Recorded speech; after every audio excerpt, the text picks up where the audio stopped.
네, 8월의 마지막 날 수요일 아침입니다. 지난 한 달을 돌아보시고 또 새롭게 우리에게 하나님께서 열어주실 9월 한 달을 생각하면서 하나님의 보좌 앞에 이 시간 나아가겠습니다. 기도합시다. 시간의 주인이신 하나님 아버지, 8월 무더웠던 한 달을 이런저런 코로나와 또 사건들이 많았던 이 한 달을 하나님의 은총과 보호하심 속에 지나가게 하시고 이제 또 8월의 마지막 날 아침을 허락해 주시니 감사합니다. 이 한 달을 돌아보며 하나님 앞에 자신의 삶을 내려놓는 시간 되도록 인도하여 주옵소서. 새롭게 주실 한 달을 기대하고 기억하며 하나님께 맡겨드리는 이 아침 되게 하여 주옵소서. 감사합니다. 예수님의 이름으로 기도하옵나이다. 아멘. 찬송가 40장입니다. 찬송으로 보답할 수 없는 찬송으로 보답할 수 없는 큰 사랑 주님께 영광 할렐루야. 형제 자매 모두 함께 모여 찬송해 주님께 영광 할렐루야. 하나님의 자녀여 크게 찬송 부르며 밝고 거룩한 길로 기쁨으로 나아가 주의 보좌 앞으로 속히 들어가겠네. 주님께 영광 할렐루야. 우리 받은 주님 은혜 한량 없도다. 주님께 영광 할렐루야. 기쁜 찬송 부르면서 천국 가겠네. 주님께 영광 할렐루야. 하나님의 자녀여 크게 찬송 부르며 밝고 거룩한 길로 기쁨으로 나아가 주의 보좌 앞으로 속히 들어가겠네. 주님께 영광 할렐루야. 4절 만국 백성 영국에서 소리 높여서 주님께 영광 할렐루야. 영원토록 주의 공로 찬양하리네. 주님께 영광 할렐루야. 하나님의 자녀여 크게 찬송 부르며 밝고 거룩한 길로 기쁨으로 나아가 주의 보좌 앞으로 속히 들어가겠네. 주님께 영광 할렐루야.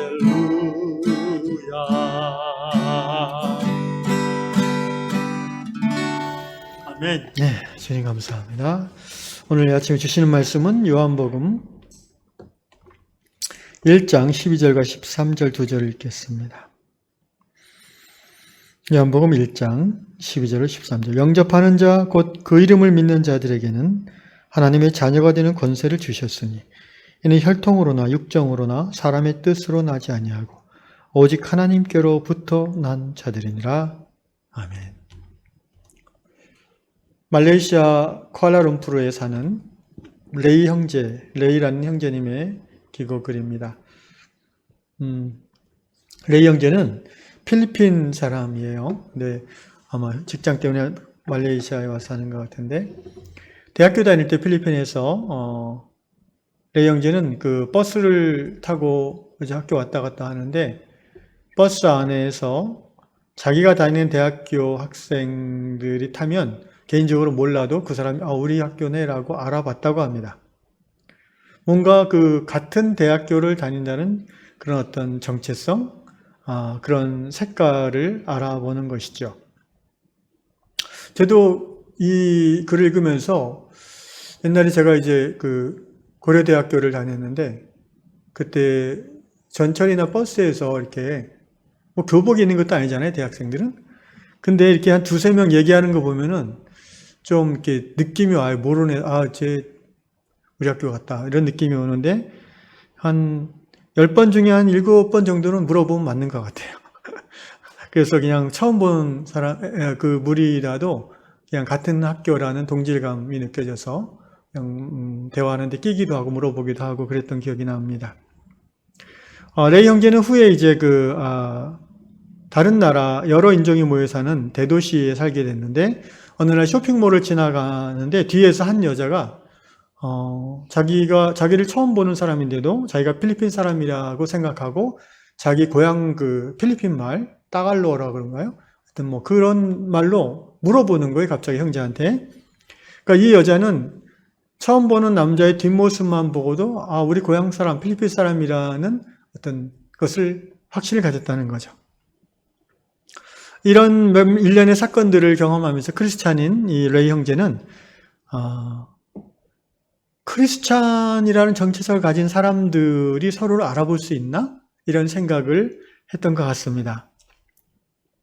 그러니까 사실 어떤 같은 학교, 같은 나라라는 정체성보다 더 본질적인 정체성이 사실은 신앙의 정체성이지요. 지금 이 말씀을 듣고 있는 저와 또 여러분, 동일한 신앙적 정체성을 공유하는 우리들이지요. 하나님을 아버지라 부르는 사람들 아닙니까? 그러니까 우리는 아버지가 같죠. 학교는 다르고 또 인종이 다르고 민족이 달라도 아버지가 같다는 거죠. 아버지가 같으면 한 집 자녀인 거죠. 이게 바로 특별히 그리스도인인 우리들의 정체성의 중심이라고 생각합니다. 그런데 우리가 예수 믿고 신앙생활을 하면서 하나님의 자녀의 삶을 살면서도 이 자녀됨의 정체성의 중심을 붙잡지 않고 자기의 정체성을 다른 곳에 두면서 살 때가 많아요. 그래서 인생살이가 원망과 탄식과 시기 질투 또 교만과 비굴함이 자주 느껴지는 인생을 살게 되는 것 같습니다. 사실 대부분의 사람들은요, 자기의 참된 정체성을 모르고 살아갑니다. 거짓된 정체성이 자기인 것으로 착각하고 살아갑니다. 무슨 말이냐면 많은 사람들은 자기의 정체성을 소유에 둡니다. 또는 외모에 둡니다. 또는 직업에 둡니다. 그래서 예를 들어서 자기의 정체성을 재산에 두는 사람은 재산이 많고 뭐 집이 강남의 큰 아파트에 산다고 했을 때 그게 자기인 걸로 착각을 하는 거예요. 그래서 사람들이 자기를 인정해주고 떠받들어주고 그 맛에 사는 거죠. 근데 자기가 재산이 많은 것과 자기 자신하고는 사실 구별되는 거 아니겠습니까? 왜냐하면 그 재산이란 건 없어질 수도 있는 거니까. 근데 자기됨은 없어지지 않는 거잖아요. 자기 자아는 어떤 경우에도 없어지지 않잖아요.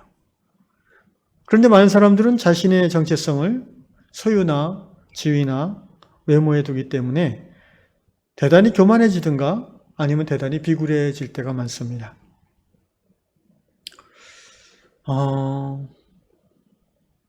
자꾸 얘기가 지금 제가 다른 쪽으로 막 생각이 나서 자제하고 있습니다. 어쨌든 그 성형수술을 해서라도 강남의 그 성형외과 간판에 있는 그런 얼굴을 갖게 되는 여성들이 있다면 그분들은 사실 그 많은 그 남성들이 자신을 보는 그 시선, 눈길 그걸 통해서 어떻게 보면 자부심을 갖고 자신감을 갖는 수도 있겠다고 생각이 듭니다. 그런데 반대로 정말 자기가 좋아하는 어떤 한 형제가 남자가 그런 자신의 그 성형이 너무나 많이 드러나는 얼굴을 싫어할 수도 있잖아요. 그럴 때는 굉장한 또 자괴감과 분노를 느끼게 될 겁니다. 문제는 세상 사람들은 그렇다 치고 하나님의 자녀가 되었을 때도 여전히 이러한 정체성에 대한 착각을 하고 산다면은 이거는 대단히 문제가 많아 심각해집니다. 왜냐하면은 신앙의 성장이 이루어지지 않아요. 오늘 요한복음 1장 12절 보면 영접하는 자, 예수님을 영접하는 자, 곧 그 이름, 예수의 이름을 믿는 자들에게는 하나님의 자녀가 되는 권세를 주셨다고 했습니다. 이거는 하나님 주시는 권세거든요. 자녀됨은. 권세라는 거는 그 자체가 파워라는 거예요. 나는 하나님의 자녀야 라는 것이 세상의 어떤 그 파워들이 자기를 짓누를 때에 그거를 뚫고 나갈 수 있는 파워가 된다는 거예요.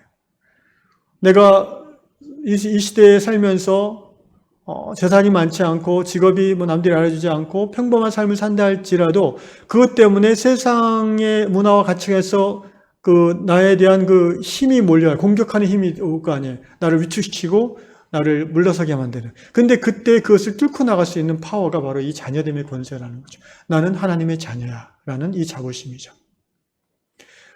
너무나 많은 신앙인들이 교회 안에서조차도 이 하나님의 자녀됨을 자신의 정체성의 중심으로 붙잡지 못하고 여전히 교회 안에서도 성도들이 무슨 일을 하는지 뭐 연봉이 얼마인지 이런 거 가지고 평가하고 그래도 그 정도 되는 분이 사회적으로 그런 위치에 이 정도 있으니까 교회에서도 장로 하셔야지 뭐 이런 이상한 사고방식을 가진 분들이 많아요.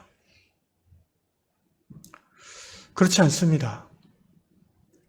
교회의 장로라는 거는 교회의 권사라는 것은 본질적으로 직업이나 인종이나 외모나 소유하고는 상관이 없어요. 그걸 기준으로 해서 교회의 중직자를 뽑을 수는 없습니다. 오히려 평범하다 할지라도 세상적으로 예수 믿는 자신의 그 크리스찬됨의 정체성의 중심으로 붙잡고 그런 사람들은 어떻게 티가 나냐면은 자기보다 못한 사람 앞에서도 겸손할 수 있고요. 자기보다 잘나고 파워 있는 사람 앞에서도 비굴하지 않아요. 그리고 항상 어느 정도 삶에 그 여유가 있습니다. 왜? 이 세상과 어떤 것도 나를 하나님의 손에서 빼앗을 수 없다는 담대한 정체성에 대한 확신이 있기 때문이죠.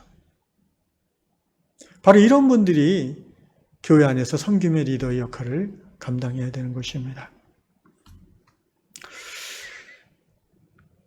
13절 보십시다. 이는 혈통으로나 육정으로나 사람의 뜻으로 나지 아니하고 오직 하나님께로부터 난 자들이라고 하잖아요. 혈통, 육정, 다 타락한 인간들이 세상 가운데에서 중시하는 것들이죠. 혈연, 지연, 같은 지위, 외모 이런 것들입니다. 이게 다 육정 아니고 혈통 아닙니까? 그런데 크리스찬됨, 하나님의 자녀됨은 거기로부터 오는 게 아니라 그러잖아요. 하나님으로부터 오는 거예요. 하나님께서 허락하시는 거예요. 하나님이 주시는 권세예요. 오늘 아침에 우리 성도 여러분 자신의 삶을 돌아보면 좋겠습니다. 나는 어떤 정체성의 중심을 붙잡고 살고 있는가? 나는 교회에서뿐 아니라 직장이나 일가 친척들이 모인 자리에서 내가 하나님의 딸, 하나님의 아들이란 이 정체성을 나의 중심에 두고 사람들과 관계하는가? 아니면은 내가 세상에서의 어떤 직업이나 소유한 재산이나 이런 것 때문에 어깨에 힘이 들어간 상태에서 사람들을 관계하는가? 돌아보셔야 되겠습니다. 또는 반대로 그런 것들 때문에 열등감을 갖고 살지는 않은가? 돌아봐야 됩니다. 바라기는 이 아침에 성령께서 여러분의 기도 가운데 임재하시고 너는 나의 딸, 너는 나의 아들이라는 그 하나님의 음성을 여러분의 심령 안에 들려주시기를 예수님의 이름으로 축복합니다. 기도하겠습니다. 아버지 하나님, 언제나 우리를 아들, 딸 삼아주시고 인정해 주심을 인하여 감사합니다. 우리가 하나님을 향한 열심히 특심할 때에나 또는 믿음의 회의가 생겨서 방황할 때에도 우리를 향한 자녀를 향한 자녀된 우리를 향한 아버지의 사랑과 관심과 돌보심은 변함이 없는 것을 고백합니다. 주여, 사랑하는 우리 양의 모든 성도들 안에 나는 하나님의 아들이요 하나님의 딸이란 이 담대한 하나님 주신 이 권세가 언제나 작동할 수 있도록, 그래서 세상의 한복판이나 교회 안에서도 늘 서로에 대해서 겸손하며 또 판단하지 않으며 비굴하지 않으며 교만하지 않는 하나님의 자녀다운 삶을 살아가는 우리 모두가 되도록 인도하여 주옵소서. 예수님의 이름으로 기도합니다. 아멘.